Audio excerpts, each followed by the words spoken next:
If you want to do where you work at or where you... Hey there, everybody. Appreciate y'all coming out to hear us talk today. This one's going to be a fun one for me because I don't think I've ever really talked about a lot of my experiences when I worked at Diebold and prior to that too with Scott. But the people you see here are mentors, peers, and people that I owe my career to in many cases. And so I thought it'd be good as a good closing DerbyCon to talk a little bit about our experiences and what we were able to accomplish and how we were successful in what we were doing. And I think you'll see a common theme between all of this is that we had a lot of fun doing it, and we built a team that had a lot of fun doing it. And look back at those days as some of the best days of my life. Literally, the reason why DerbyCon is here today is because Scott at the time was the chief security officer. I think it was regional security officer or something at the time. And I came to Scott with a crazy idea, and I'm like, hey, I'm thinking about starting this conference in Louisville, Kentucky. You think that's okay?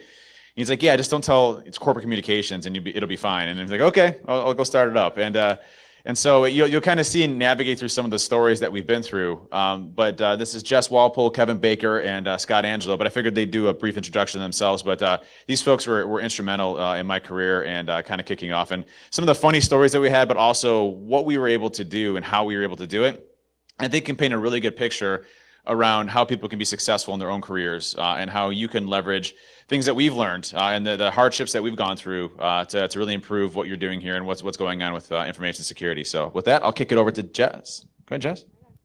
Yeah, Jess Walpole from ICE. I guess I'm at Lincoln Electric. So I serve as the Vice President of Global IT Security and Infrastructure Operations.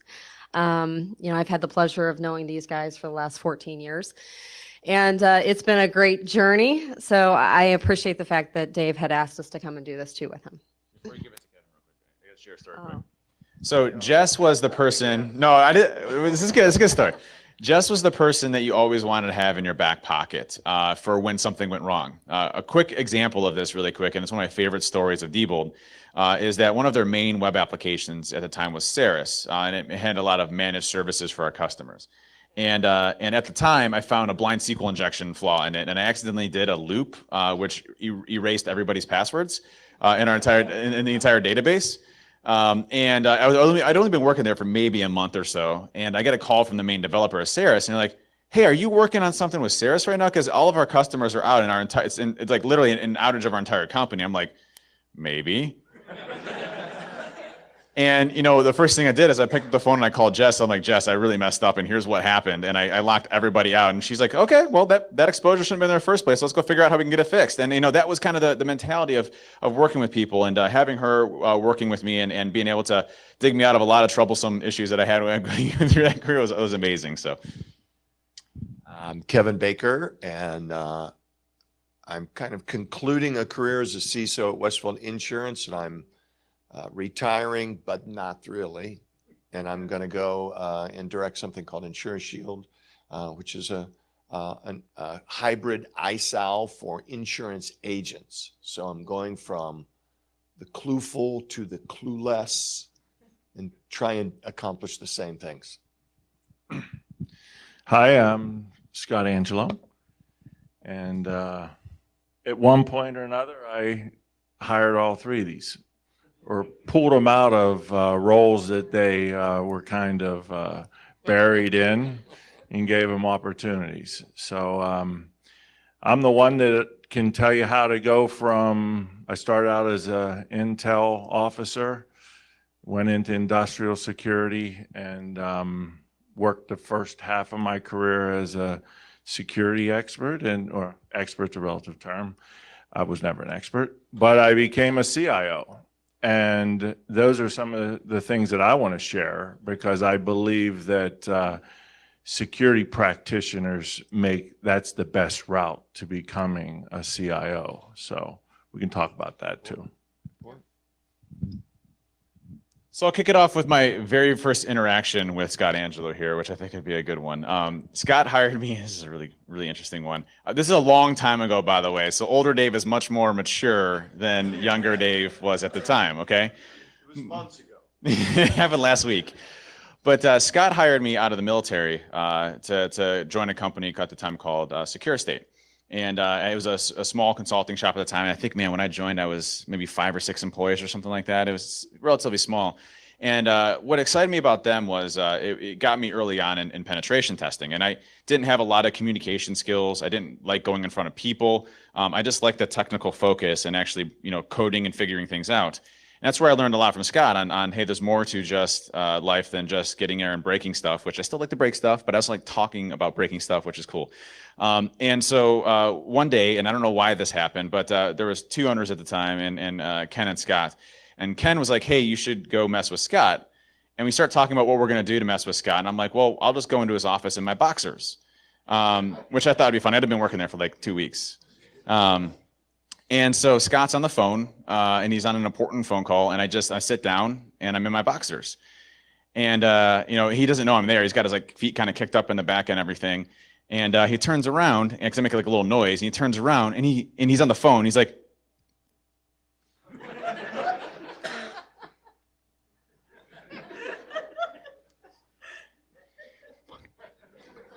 and and it's one of those things where I was like, oh, I messed up. And Scott wouldn't talk to me for 2 weeks. So I was really sweating. I'm like, am I going to lose my job? That was pretty, in the Marines, that was normal. Like, he could walk into somebody's office in boxers anytime and it'd be perfectly fine. But, civilian life, a little bit different. I had literally just gotten on the Marine Corps. And so Scott comes to me like 2 weeks later and he's like, hey, sorry, I've been ignoring you for 2 weeks, but I've been trying to understand what I've ever said to you that wanted to make you come to my office in your boxers. And he's like, I want to ensure that never happens again.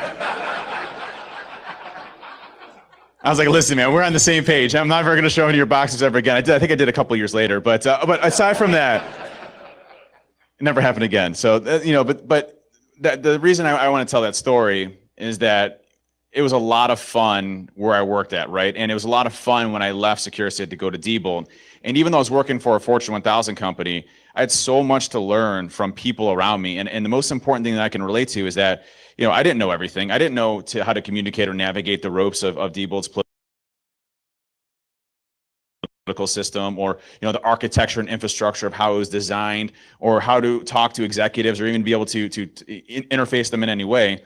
And I basically was a sponge from everybody around me to learn everything that I possibly could. And I'll talk a little bit more about the program, but I think that's a good starting point of just how we all leverage each other to kind of build a program.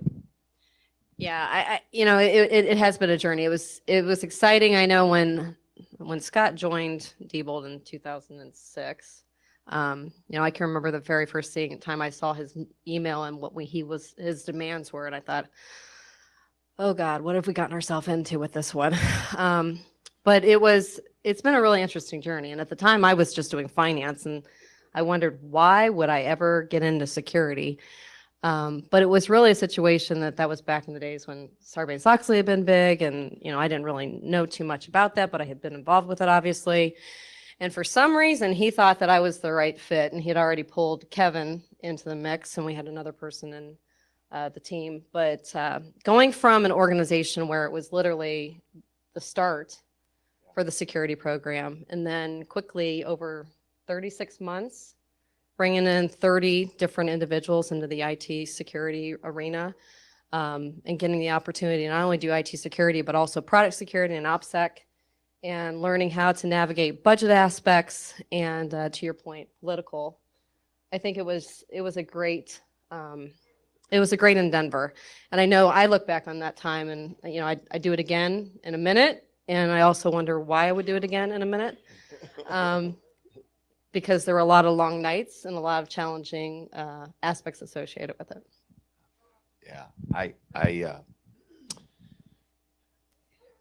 think what we would really like to be able to give you today is, just a taste of our experience, because the time in which we lived in and the state of the industry at the time that we began, for me, it was like 2003 and 2004. It was, we were there for, the first internet banking sites, the first ATM jackpots, the first exploits that truly we would have assumed that a company as large as what we worked with would have had a whole lot more than what they had.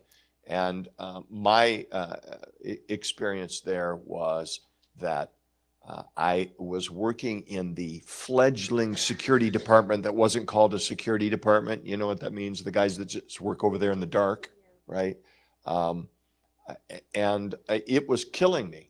I mean, I felt like I was fighting, whipping the tide to keep it from coming in. No hope that there would ever be any level of success, you know. And if maybe you've tasted a little bit of that, but they brought in Scott Angelo for some strange reason. I don't know how that happened, but when he came in,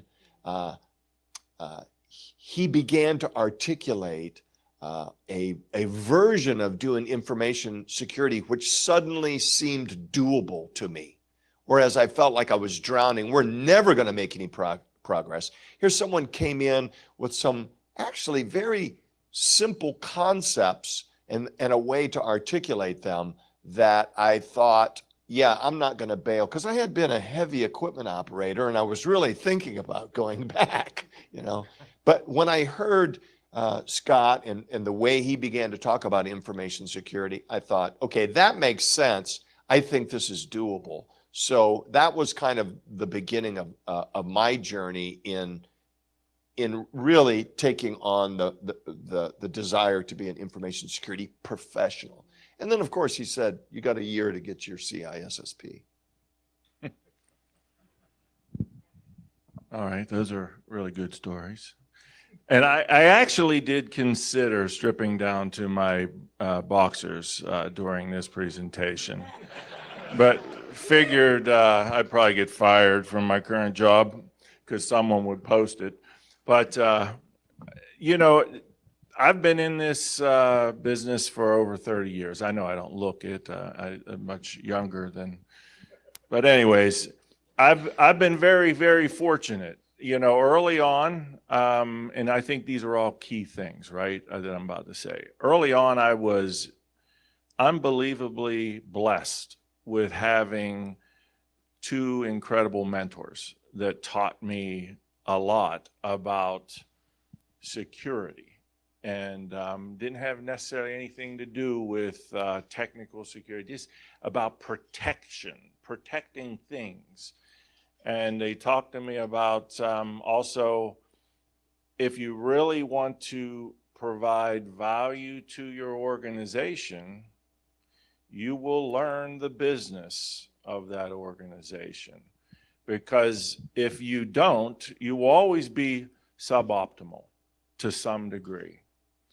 And unless you learn the business, you're never going to be able to speak the language. You know, because technical folks, whether you're security, you know, it doesn't matter, engineer, analyst, developer, you do speak a different language than the people that are running the business. And it's not their job to learn your language. It's your job to learn theirs. And that's not for everyone. So I think that's the first thing you got. And I've taught that to every one of these individuals at one point. If you don't, that's okay. You don't have to learn their language, and you can be good at what you do, but you will be limited. And that's okay, because we need people that just want to be engineers or analysts or developers and things. And you can be the best, and you always should. And that's another thing that I always look for.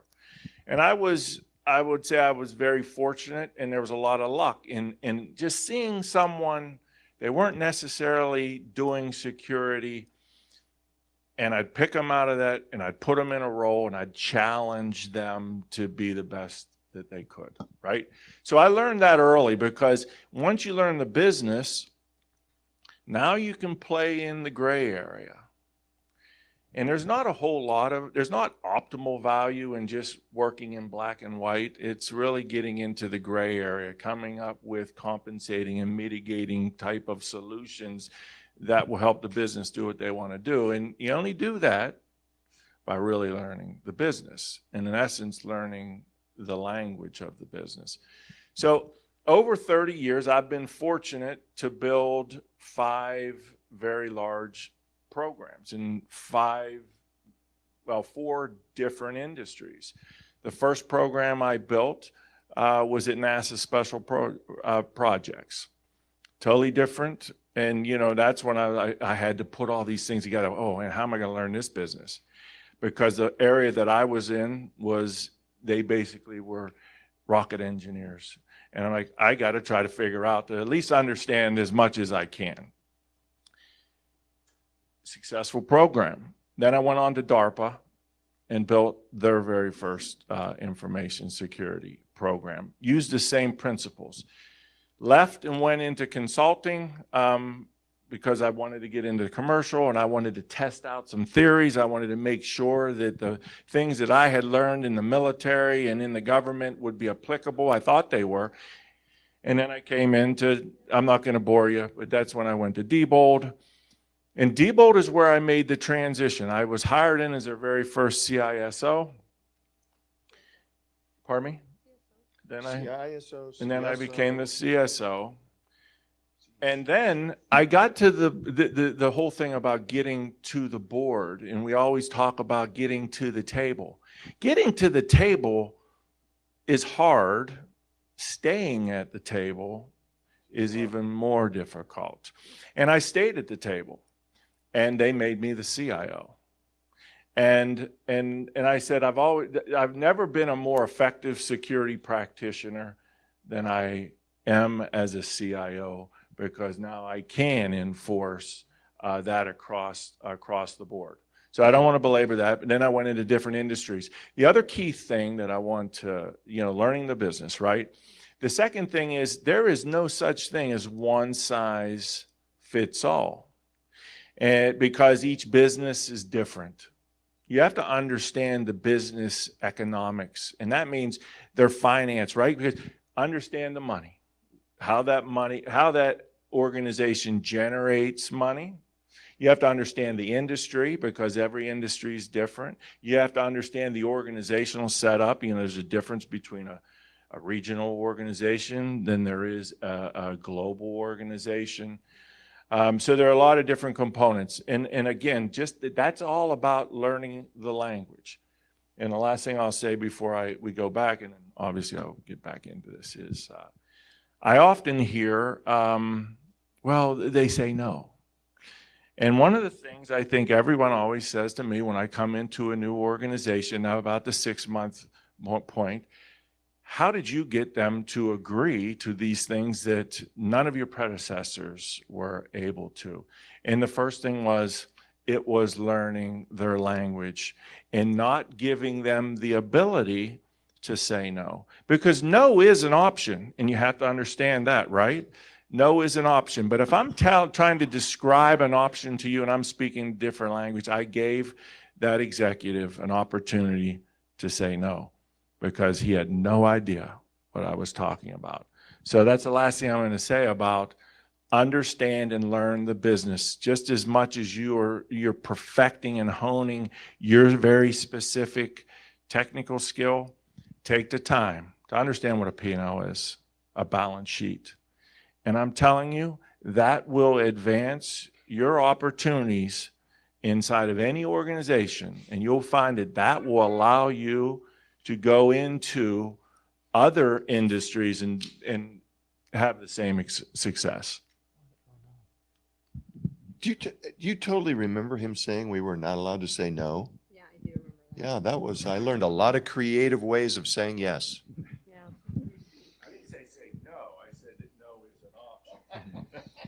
One thing I'll say about Scott, and he's very humble in talking about this, but I literally owe where my career is today to Scott. Like, Scott literally taught and mentored me, and that's a sign of a good leader, where he'll take the time to teach you, to train you, to know when you have talent or not. And when I came out of the military, I was just a kid out of the military that no one knew Dave Kennedy. There was no DerbyCon. There was no social engineer toolkit. There was no PowerShell at the time. None of that stuff had happened yet.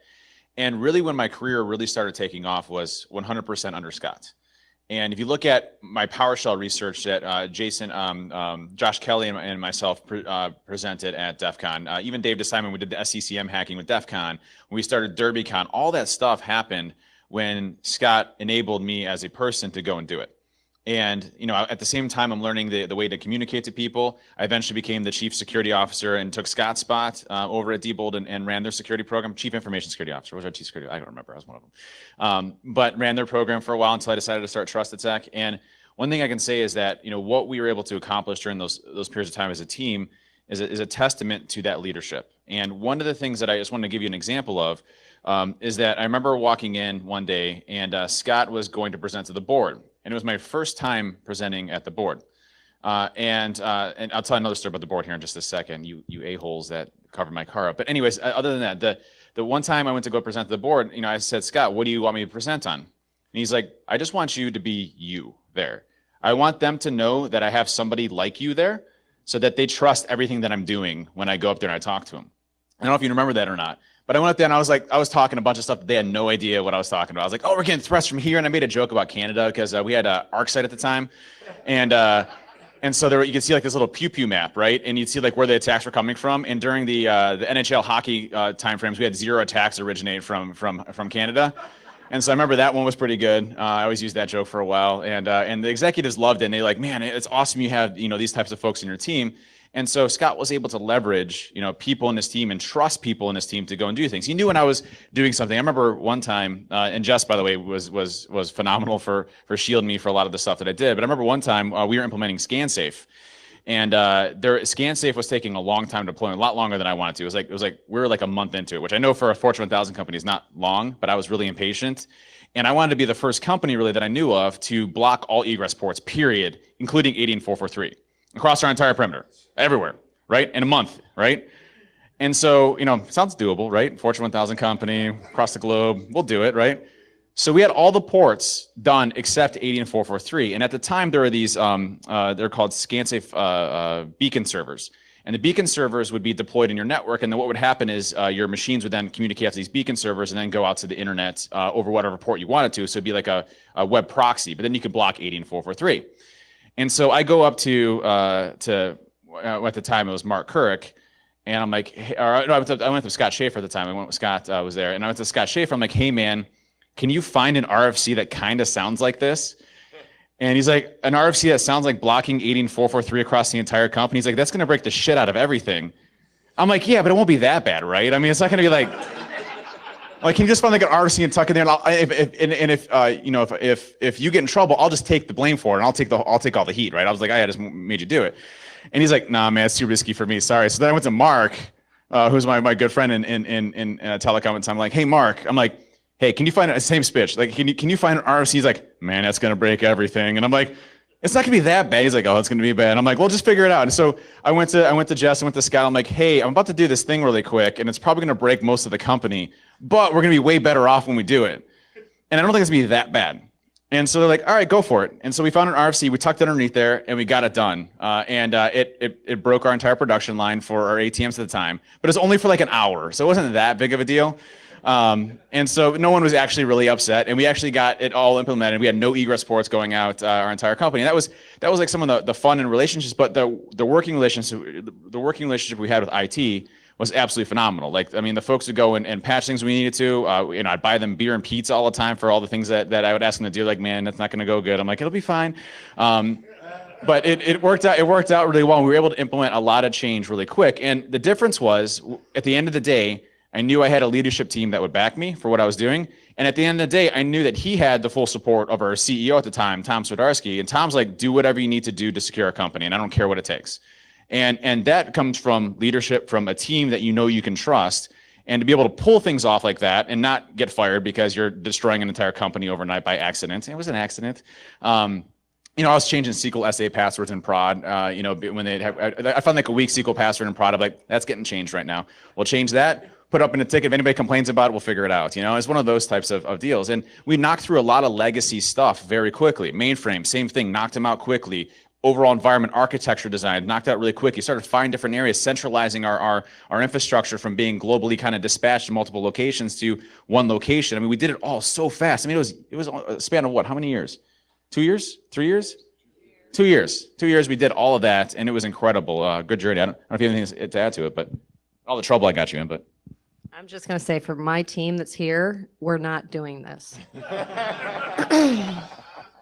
So, yeah, I mean, I don't remember a lot of that, but I do remember there was a lot of different changes. And maybe it was also because of the fact that, as amongst this going on, we also had, it was very interesting because I think when Scott came on board and we were first looking at our program, it was really focused on enterprise security, which we thought that was kind of cool. All right, so we're going to get to enterprise security for this organization. But the interesting part was it quickly switched to product security and solution security and OPSEC security. And I think we all had to learn quickly how to continue to morph. And this probably drives my team crazy because it's constantly that morphing aspect. So thank you, Scott. But I think it was a matter that we just learned how to adapt quickly to what was going on in the environment, what was important to the business. And in doing such, we were able to change the program from being focused on just enterprise security, whether it was for compliance and regulatory aspects and the things that you just need to do to be a publicly owned company, to something that actually was a market differentiator for our organization. It was exciting to be able to start working on solutions where we had to do things around, NIST compliance for government contracts. We had to support FFIEC. We all know how the financial industry is, looking at those components, building out the right types of programs. And amongst that, having the security concerns that you would have over not just the enterprise, but also over the product set. I'm not going to steal the thunder about our ATMs. I'll let you do that one. But I think it's interesting to go through that process. And then at the end of at least my career, I think the most exciting part, and I know, you were a key part of it, and what Dave was able to build from the security standpoint to have the level of reliance on it was to be able to help in the selling process associated with those products. Just 1 second. The thing to add to that is that we became a reliance on the company to sell their product. And so security became a driver across our entire organization where we were a huge differentiator in the ATM space. And we won some of our largest deals in Diebold history because of our security program. And when you can do something like that, everybody listens to security and listens in a positive way. You're not the folks that are stopping. And we were really cool with everybody. I mean, like, we'd work with our software development folks. We wouldn't just shut things down. We wouldn't, be that kind of draconian type of mentality. We were very much open with our teams, and we were known as the fun group. Like, we had Nerf guns, and we wear jeans when we're not supposed to, and do all these things that you're trying to change kind of a culture for one. I remember one time, one of the EVPs, what was his name? The EVP over operations, really big guy. Oh, George Mays. George Mays was coming by. And George Mays was coming by, and we were having a Nerf gun war, and accidentally shot George Mays, who was an executive vice president, in the side of his shoulder. And he's a really big guy. Like, his hands are like 4 times the size of mine. And he says, "Dave, if you shoot me again, I'm going to crush your skull." I'm like, fair enough, George. It's cool. It was a really fun environment. But the thing about it is security was really well received throughout the entire business. Yeah, I think it's important to understand that the period of time that we're in, and when all these things were happening, we also met some really interesting people from the Secret Service. That things went wrong. Things that were easy to get away with from a security perspective in the 90s, in the aughts. Not so much. Diebold used to sell transaction processing software. And so they sold this software with the assumption, in the shared responsibility model, as they call it today, that the people that they sold this to, the community banks, the small banks, they would say, okay, we've set this thing up. You can drive your ATMs with it. And here's your encryption keys. And they would put it in a folder. The SEs, the systems engineers, would put it in a folder on the customer's environment. And the name of the folder was, "Here's your encryption keys." Right? So as long as there was no connection to the outside world, you could get away with things like that. It was security by obscurity. But once these small community banks started having internet banking sites and internet presence, people started hacking them in and finding all the things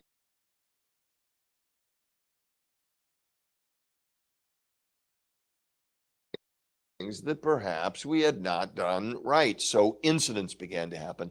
bad incidents. And, we learned a lot the hard way. We had foreign data centers. I ended up being security manager for global services. So there are like 13 places in the world where we had data centers that provided managed services to ATM networks. And so I would have to go to all these places. But the first place I went was China. And it was in an incident response on one of our websites had been defaced by a group of hackers that said, basically, if I remember right, you need to patch your website, right? So so Scott introduced me, and I think I'd met him a couple times before, this young man who was going to go with me, and he was going to be the guy who did the technical stuff, and which was David. And we went to China, and I grew up believing, like, if you went to China, they might take you on the street and shoot you, I mean, it was a very strange thing for me to be in a communist country. It's not the same as it is today. In 2006 and 7, it was very different. So David and I took a trip and found out that there was another hacker underneath those hackers. And he was like a hair's breadth away from the mainframe at the home office. And we had to respond to that incident. So we go there and they lose our luggage. Yeah. So we check into the hotel and there's a Foracar, that French like Target, behind the hotel. And we go in there, we got to buy, T-shirts and underwear and toothbrushes. And we go in, nobody speaks English there, right? And so you go in, you make the international sign for toothbrush, right? And oh yeah, and these, they were leading us around the store and we were getting stuff. So I'm going back in this aisle and this little girl, woman, looked like a little girl to me. She's pointing up to something. I look at this product and it's for hair loss. So I go, Dave, you totally got to come here. She's got a product for you. Yeah. So we do that. We get the toothbrush. We go to buy underwear. Well, let me tell you something. An extra large pair of underwear in China is like a small pair of underwear here. So we talk kind of like this for a couple of days, But Real quick on that. He's not exaggerating. I was Big Dave then, so I was 300-pound Dave. And I had to cut the sides of the underwear out just so my legs could It may have become like a fashion statement. It might have been a fashion. I started a fashion statement of tighty-whitey things that I had to cut in the side. So it was bad. Yeah. So I guess, I wanted to tell those little lighter stories to let you know that, relationship is more important to you than you may realize. I work with college students all the time and universities all the time, trying to get them to move people into a sane education that gets them value for their education. Value for your education. See, people come out of college, they say, you need to bring value to my company. But, really, we got to bring value to these people for their education. And that means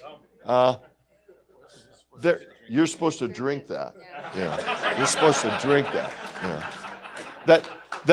Like, look at these relationships. We haven't worked at the same company in years, and yet we are resources for one another. Jess and David and Scott have helped me with the company where I'm at right now and helped me to make me successful. It's real. Yeah, that's the stuff. It's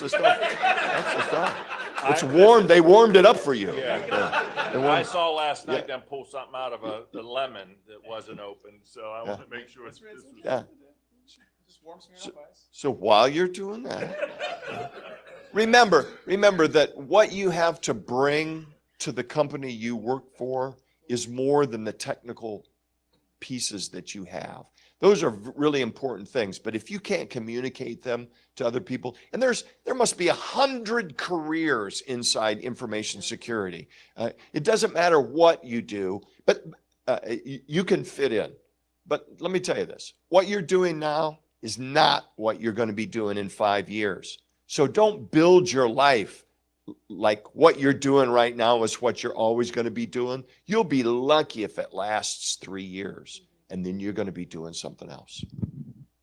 Which way was this going? So I think what's interesting in this is I'm starting to realize that you guys had a lot of fun breaking stuff.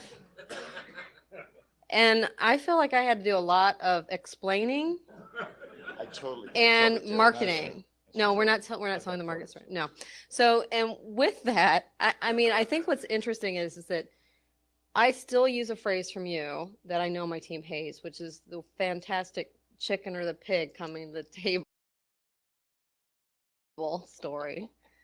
And there were aspects of you that I had to go through and explain to regulators as to why I trusted him, because they were afraid that he would go rogue any day. Real funny story on that. So we were going through an FFIC examination, and one of the guys there was talking about, you know, some of our examinations and stuff like that. And I'm like, listen, this is all fun, but I really am, I have an unreleased version of the social engineer toolkit. Do you want to see that? And he's like, yeah, I would like to see that. So I just did a demo of set while I'm like literally talking to this FFIC regulator. And he's like, this is the coolest thing ever. And then she got the question of like, how do you know when he's going to go rogue? Because I'm scared of that guy. So.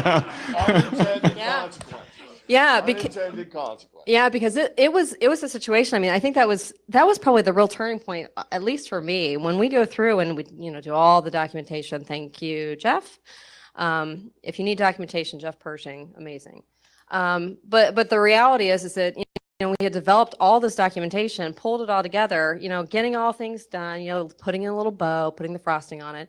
And then afterwards they'd come to me and they say, well, we need to talk to you just for 5 minutes. And I'm like, okay. And it needs to be a private conversation. Okay. And, you know, you go upstairs and like, well, first off, we just want to let you know that we've never seen this before. Never. Secondly, we don't know what to do here because we're used to us teaching people and you're teaching us stuff here. And then the last one was, you know, Dave, what am I going to do about him? So, but I mean, to be able to be in that kind of a situation and know that in 36 months, developing that program, bringing on this type of talent, and also learning how to work together so that you could leverage each other's strengths and help each other's weaknesses. It was quite amazing. Good. I just want to say that one thing that was unique about Diebold that I don't see in a lot of places that I go into is that you have somebody like Scott who's an executive, right? He's an executive, right? You're an executive, right? Would you? I mean, even though we're friends, I mean, you're an executive. Okay, he's an executive. Okay. Even though I was in his office in boxers, but I've done that a lot too. But yeah. But one thing that was interesting with Scott wasn't my boss. He was a friend, and he was somebody that I could go to in the event that something happened. And I took those same concepts and applied those to Trusted Sec and to binary defense and to everything that I've done, where I'm not the boss of Trusted Sec. I'm not the CEO. I'm not the founder. I'm not anybody else. I'm somebody that you can come and talk to and we can joke around with and have a good time with, but we also get stuff done. You know that I have your back no matter what. And I learned that from Scott. I learned that from the team, and everybody on the team had that same opinion. So your leadership is really critical to your success in your organization. If you don't have leadership that you can go to that they implicitly trust you for your direction and support you and figure out ways to get you to be successful and to mentor you, then it's time to move to a different place, because leadership is everything in those types of scenarios. And I'll tell you the funny story about that board meeting. Scott was the CIO at the time. He got promoted, and I was the CISO, and I was going to present in front of the board. And it was my first time as chief security officer of being in charge of them. And, you know, Scott's like, hey, just show up at this time, you know, the board will be ready for it and everything else. And my team decides out of all days that they would fill my entire car with that old mainframe paper. And it leaves these white remnants everywhere. I mean, it's like literally like I was a snowball at the end of the day. And so I get in my car and I don't have time to clean this stuff out of my car. Ryan, I know I'm looking at you too, man. You're part of that. You're guilty. He was guilty. Yeah, he was involved in that. Ryan over here, by the way, you talk about talent, was working in IT, had a passion to do something, brought him into security, and was one of the best hires we've ever had. And so get over into the car, and I got mainframe paper flying all around me. I'm in a suit. I'm completely in white. And it's like it rubbed all completely over me. And it was a dark suit, a blue suit. Did you have a tie on? I had a tie on. Did you have to borrow one? Didn't have to borrow a tie. Not this. I had to borrow a tie one time. I forgot about that too. But I get to the board meeting and Scott looks at me and he's like, "What in the? Never mind. Just go. You're fine." He's like, "Just go." And I'm like, "What am I supposed to do?" I'm like, I'm sitting there like this, and it's making it worse. Like it just, I was like literally in all white, and presented in front of a board as a snowball. So it was amazing. So, but friendship, leadership, all of those come into play. And if your leadership isn't approachable to be able to do what you need to or to bounce ideas off of, Scott recognizes when I'm going down a lane and he can understand the basic concepts of what I'm talking about, maybe not the technical pieces of it, but he understands the basic concepts of what I'm talking about and knows that's the right direction and supports me on that. And that's leadership 101 right there. Do they want to ask questions? Yeah, does anybody want to ask questions, by the way? All right, that's fine. As you can tell, another skill is storytelling, right? So, and I'm trying to impart value to you. So I'm going to I'll be the boring one again. I think another thing it's one thing to develop as a leader. It's another thing as you're doing that, to develop the leaders that work for you or work with you. And that can be a challenging thing. And that's why you have to have trust. You have to have confidence. And I've always, follow the rule, hire people that are way smarter than you so that you do trust. And my job was always another thing that would impress the business, the guys that run the business, is do the right projects at the right time. And that's all on us, because they don't know what are necessarily the right projects at the right time. But we do. And, and in developing folks underneath you, what I always tried to do is put my folks in the right place at the right time. And I would push them. I would push them off the curb. I would make them uncomfortable because I trusted them. And we always got things done. The volume of work that the teams that I build because of those kind of principles always outperformed any of the other organizations within the respective company because of that. So right projects at the right time. And we all know that, right? We all know when we're doing something that probably should be a little lower priority. It's up to you to voice that.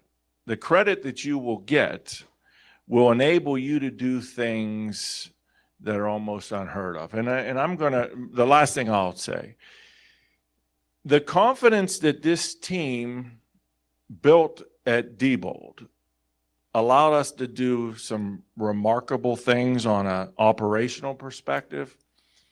But I'll tell you what, it was all tested one day when there was a global hack of ATMs, and it was a Diebold ATM. I mean, this was no kids' play. This ended up having us travel all over the world. I don't know where you were. You could have been. And the approach was at the time, so then you heard the board and the CEO, they came to me and said, "What are we going to do?" And I was the only one with this approach. All the other executive vice presidents, which were above me, wanted to do something different. I said, "We are going to go public with this breach. We are going to take away all of the press's ability to attack us." And at the time, that was unheard of. And no one wanted to do that except for me. And I convinced the CEO and the board because they believed in us. And it was very, very effective.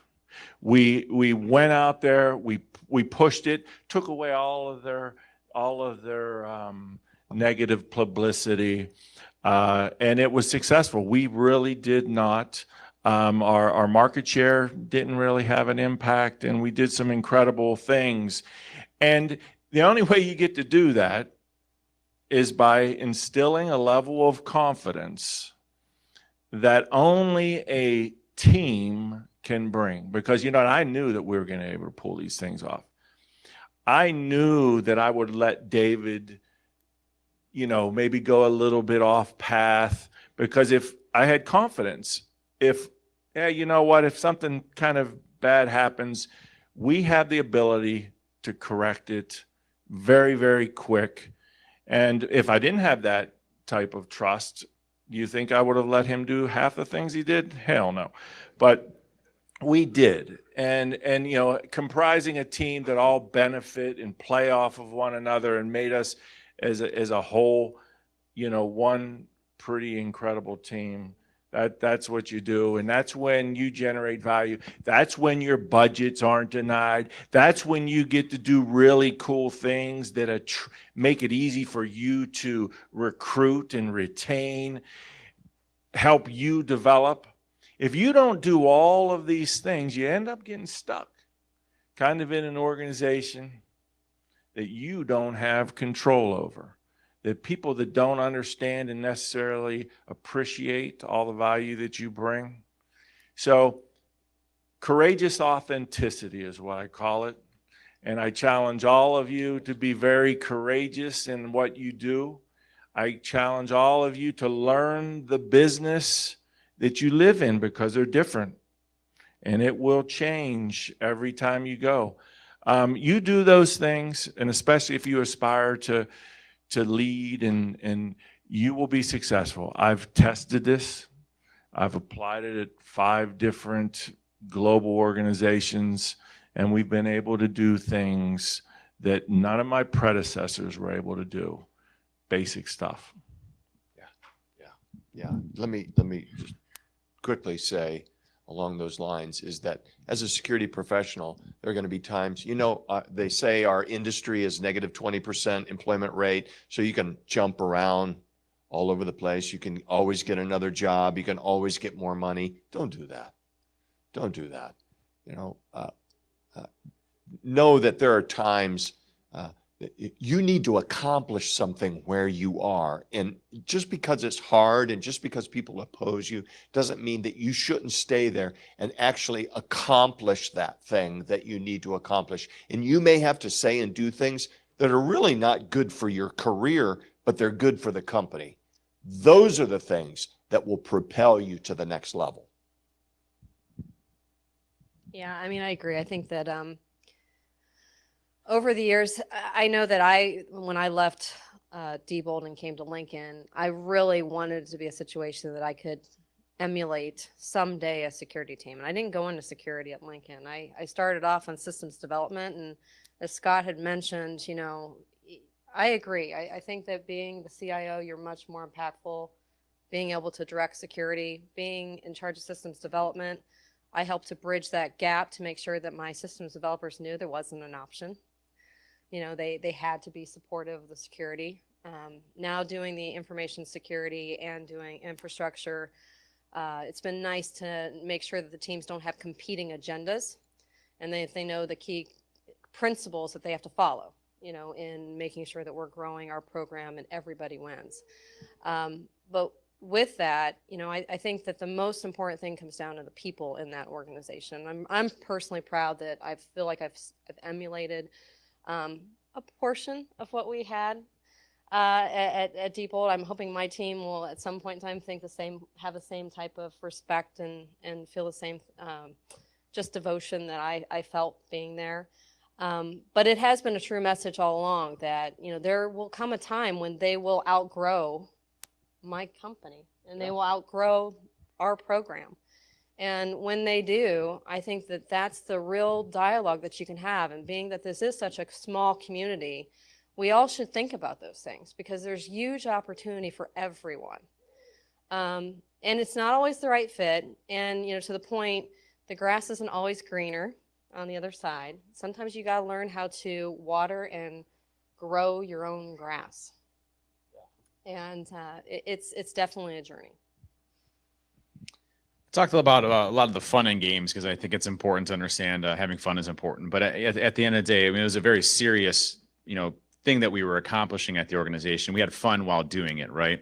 And what was interesting is I tend to go more towards humor and fun and joking and things like that, just kind of my personality of who I am.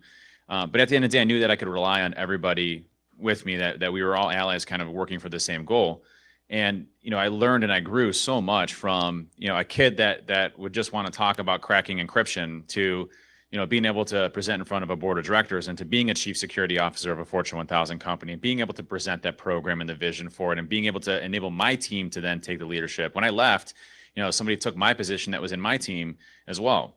One thing I could say is that, loyalty is an amazing concept for human beings. And I can still say that I'd probably still be at Diebold to this day if Scott was still there. But I also probably wouldn't have started Trusted Sec or Binary Defense or grown the way that I have. And started DerbyCon was already started, but because of Scott, but I wouldn't have done all those things. And it was interesting when I started Trusted Sec. I was the chief security officer of Diebold, had a great team, a great program, had nothing to worry about. My job was perfectly stable. Everything was fantastic. Had an amazing team. And I went home one day and I'm like, man, I think I can build this for other companies and help other companies out. And I'm not sure if I want to do this for this one company my entire life. Maybe it's time to let somebody else lead this team and to run forward. And I went to my wife one day and she had just given birth to twins, which is a great time to start a brand new company, by the way. Amazing. And I, actually called Scott and I said, Scott, I'm looking at doing this. And he said, Dave, I think he said David. He says David all the time. David, he's like, I think that's an amazing idea. And he's like, I know that you're going to be successful in anything that you do. He's like, go for it. And, whatever I can do to help you out, just let me know. We're still a team. And that day I decided to start Trusted Sec. And, it's been an amazing ride ever since then. He gave me my first contract. The very first customer I ever had was Scott's company at the time. And I worked with them for a number of times until I can get on my feet. And that alone was insurmountable. So when I talk about Scott and this team being the foundation for my success and my career and everything else, I mean it. The team that we had there, the things that I learned all came from a team that was willing to do anything to accomplish a goal. And that goal was making our company, our organization, our customers better, and working with other people to go and do it. Does anybody have any questions? Yeah, question. Is there any one story that you can tell about the old days that they wouldn't believe? One story that they wouldn't believe. That who wouldn't believe? That you guys just never knew about that. Oh. No, I mean, they knew most. I mean, I would do we'd do like jokes and stuff. Like I put like crickets in their office, like it was like a random cricket sound that would come every like 10 minutes in random intervals. That was fun. Scott, the second week I worked there, I called Jess and I'm like, hey, am I gonna get fired if I lockpick Scott's office and I build a fort out of cardboard? And she's like, no, this actually sounds like a good idea. So we lockpicked his door, built a fort, had like a castle and everything. He had a shield and a sword. It was pretty awesome. There were certain ones that we did where, there was one, I don't think to this day Stacy knows about it, but there was a guy named Stacy Gregerson, and we took apart his keyboard and we soldered a Tinsy device to it, and it would randomly move his mouse up to the left and start randomly clicking at random intervals. And it was his keyboard doing it, so it didn't look like keys that were generating. And I forgot about it, and I went on a business trip for 2 weeks. And I came back and Stacy was like literally ready to quit. And he's like, I've replaced my laptop. I replaced my mouse. I've replaced my monitor. Nothing's working. He never replaced the keyboard because it was, it was the mouse that was doing it the entire time. He's like, I've replaced everything. He's like, I literally want to kill anybody and so I had to call Stacy in my office at the time. Like, hey, Stacy, I got to talk to you about something really important. I had Josh switch his keyboard out with a legitimate one at the time and disable the Tinsy device so that we did it. So there's some pranks that can go awry. I think There is one. So I don't know if you remember this. There was, so I probably shouldn't say this, but Go ahead. there was one. Yeah, we did survive. We're not there anymore. So there was one thing. We were also a little creative in our education and awareness program. And Scott had made the decision. I don't know who suggested it to him, but we had a board meeting coming up. So we figured we'd test it out by putting CDs all over the hotel where the executives were going to be so that we could test whether or not they would install them in their laptops. And unfortunately, it was probably like 80% of them did it, right? And I don't think you were there yet. I was was at that meeting. I was the one that deployed the CD. Okay, so I was yeah. working on behalf of the Yeah, so he was working as a contractor. He was still with the other company. And we got him back, and I think it was such a situation because they said something about pictures. Like these were the pictures from the prior day, which by the way, there was nobody there to take pictures. So why they would think that there was pictures, I have no idea. But it was all about the pictures from the previous day. And so we get these things back and we're like, oh, this is really bad because, you know, this tells us like where the program really is and what we really got to do. And we all kind of like, what do we do with this data now? Right? Because we can't. Maybe we shouldn't tell anybody. Yeah, maybe, and we didn't tell anybody. Yeah. You got to have a funny story. Oh gosh, I gotta tell this. Oh, please don't Yeah, tell the story. I'm gonna tell. I'm gonna tell. No. I'm tell. If you No, tell I got. that, then I gotta follow it up with what I did the other day. Okay. So I'm gonna tell one on you, and you're gonna tell one on him. Yes. I'm totally doing this. So my son in high school, they had the Cisco Academy there in his high school, and he went through that, and I got him an internship at Diebold. He's like 17 years old, you know, tall kid, you know, but 17, right? And he's working in the networking department for Diebold. And we had these little tiny booths for contractors. It was like where they sat, it was like just bigger than a keyboard, right? And he sat there, and right on the other side of the wall was Jess's cube, right? So he heard a lot of stuff, right? And so he comes down to my area, and he goes, "Hey, Dad, come in here, come in here." And we walk in the conference room, and he goes, "Dad, I got to tell you what happened." He goes, I was at my desk, and Jess was screaming at this guy on the phone. And I think he was one of the vice presidents. And she was saying, "Get down here right now." And I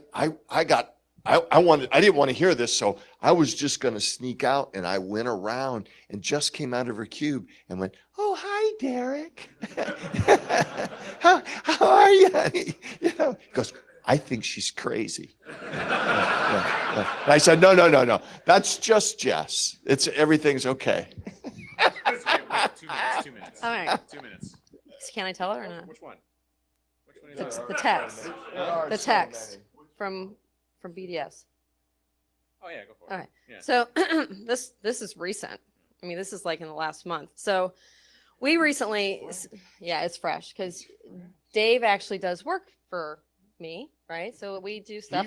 Well, his team does. So BDS was doing some stuff for us. We recently had a situation, a small situation. Something didn't get caught. And I sent a note to Dave, and I'm like, "Hey, Dave, you know, this is a situation, you know, what's the case?" And he shoots back this email like, "Oh my gosh, this is ridiculous. I'm going to make sure that I talk to this person. You know, I've already had a discussion. This is terrible. This is unacceptable." And I sent him back a text. I'm like, "Hey, dude, I think we're overreacting just a little bit." It's never happened, but in the history of us, Jess and I knowing each other, has never happened. So I'm like, you might want to like, you know, just take this as a learning opportunity, and maybe we could like talk to the guy about it. And he immediately calls me, and he's like, "Hey, are you okay?" I'm like,